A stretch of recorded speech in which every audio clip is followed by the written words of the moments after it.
நம்பிக்கையின் சக்தி. திருவண்ணாமலை அருகே உள்ள ஒரு சிறிய கிராமத்தில் சங்கரன் என்ற ஒருவர் வாழ்ந்தார். உடல் உழைப்பும் மன அமைதியும் சங்கரனை சிறப்பாக உருவாக்கின. ஆனால் திருமணத்தைப் பற்றிய எண்ணக்கிளர்ச்சியால் அவர் சோகத்தில் மூழ்கியிருந்தார். பிணனி, பொருளாதாரம், தோற்றம் போன்ற காரணங்களால் அவரது திருமண முயற்சிகள் தோல்வியடைந்தன. அவருடைய கனவுகளுக்கு சாதுரியமாக பெண்கள் இல்லை என எண்ணினார். இறுதி துளி நம்பிக்கையுடன் சங்கரன் தனது நண்பர் ராமுவை அணுகினார். நான் என்னுடையே எப்போது கண்டுபிடிப்பேன்?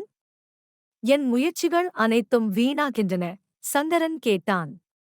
நான் என்னுடையே எப்போது கண்டுபிடிப்பேன்?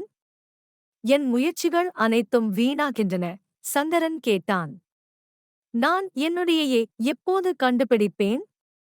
என் முயற்சிகள் அனைத்தும் வீணாகின்றன, சங்கரன் கேட்டான். ராமு சிரித்து பேசினார். நற்குணங்களை வளர்த்துக்கொள். உனது விவேகம் வளரும்போது உனக்கு தகுந்தை உன்னையே தேடி வரும். இந்த வார்த்தைகள் சங்கரனில் புதிய ஒளியை தூண்டின.